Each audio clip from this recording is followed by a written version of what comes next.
Since the start of EDH, there has been a problem that plagues every single game, that leaves players apathetic to their own existence. You build the coolest, most synergistic, most unique deck ever.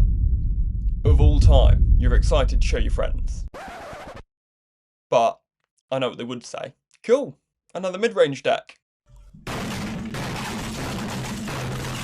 We have the widest card pool, bar only vintage. Despite that, 99% of EDH decks follow the exact same formula. Everyone is focused on just one angle, thinking that it's the only answer, but the reality is these decks can be picked apart piece by piece. You just need to know how. Today, we'll cover what is the default EDH deck, and how do you avoid building it, how to ensure you crush these decks every single time, and finally, how to make your decks actually stand out from the horde of mid-range that surrounds you. My name's Colin, and I've just come back to Magic after a 6-year break. So far this year, I'm 6-1 at my LGS, facing exclusively mid-range. I spend hours every day focused on the science behind deck building in EDH. So, if that's what you're into, please do like, subscribe, and share this with a mid-range player. But before we get into it, we have to address the elephant in the room. The bracket system.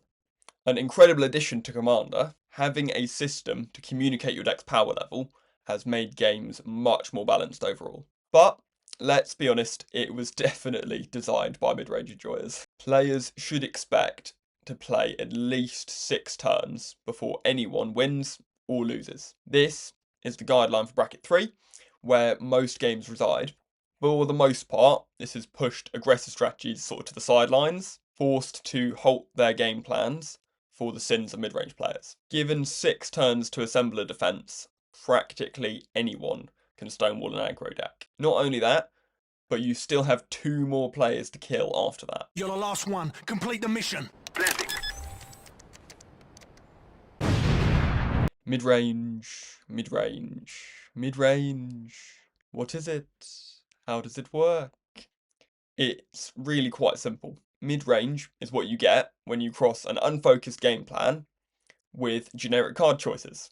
Jokes aside, mid-range is the idea that you have to be closing out the game, but also need value engines and a top end. This puts it firmly in the middle range between aggro and control. In Magic, a bigger deck will always beat a smaller deck, granted that the smaller deck can't get in under your game plan. In simple terms, the more grindy your deck, the more likely you are to win the longer the game progresses, and vice versa. Well, duh, that's just common sense. So, why do most people choose to put themselves straight in the middle of that spectrum? Playing mid-range, you leave yourself open to getting cut down by faster decks before you can get your engines online. You also just get manhandled by control in longer games. This leaves you a distressingly small target to hit as the player who couldn't make up their mind. So, this leaves you with 2 options. Make your deck bigger or make your deck smaller. Let's be honest, most Magic players have probably tried the first option already. But having a small deck is totally fine. Not about the size, it's about how you use it. What's that? The video's about deck building. I thought it was about Where was I? Right, mid-range. You want to be a control player, but at the same time, you want games to end at some point this decade. That is what mid-range is. At the end of the day, obviously nothing is ever black and white. I just believe that so many people end up playing mid-range, not out of conscious choice, but rather a lack of direction. If you want to avoid this, just make sure that you are staying focused on the original vision of your deck. Keep conscious of your card choices to avoid throwing in cards purely because they're staples. I'll cover this more fully at the end, so be sure to stay tuned for that. So, how are we going to beat mid-range? As previously discussed, aggro is practically non-existent in Commander. This means that people are just not ready for it at all, so you can definitely do well with a super low to the ground deck, as long as you're actually focused on the game plan. A similar dynamic actually exists in 1v1 formats. If Dredge does well on one weekend, then everyone will obviously pack their hate for the next week. Then the next week, Dredge will just suck. So everyone cuts their hate. and the cycle repeats. You can take advantage of this in your commander games. If there's no aggro in your metagame, then you can catch people super off guard. Just watch out for the inevitable influx of removal next week. Alternatively, you can just go bigger.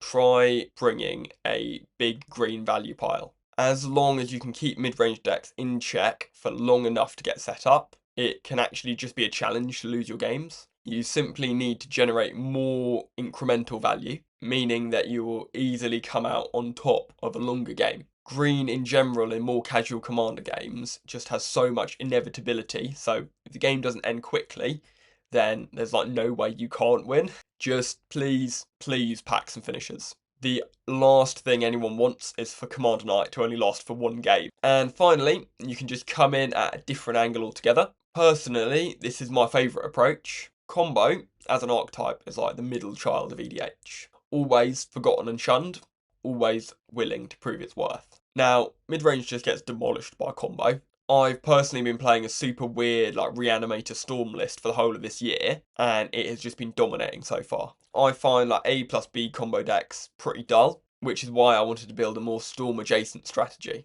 This obviously means that I need a lot of time to set up my win. Thankfully, mid-range decks love to give you loads of time. They also conveniently are usually lacking on the tools needed to shut down your combo. Now, when playing combo, there are a few guidelines that I like to follow. I always explain pre-game that I'm playing a weird Storm deck. I just feel it's a bit rude to storm off with no warning at all. Generally, I'll actually give a heads up, like a turn before I think I can win. Not gonna lie, sometimes you give people a heads up and then you just get demolished. But then again, sometimes people just like hear your warning and totally ignore you. So it can be a bit of a mixed bag, but either way, it keeps your games feeling fresh. Earlier, I went over briefly how to avoid building mid-range. If you really want your decks to stand out, then you've got so many options. There are obviously the three major archetypes that you can build: aggro, combo, and control. These are more like colours though. You've got your red, green, and blue, but you've also got everything in between. When I come up with a deck idea, I like to figure out the game plan and archetype as the first step. That means I actually have a purpose in mind for each card I select. Without this, it's super easy for your deck to just become unfocused. As we've hopefully learnt by now, unfocused decks tend to drift more towards the middle of the range. When I add a card, I actually just ask myself, what purpose does this serve in the deck? When is it going to be good?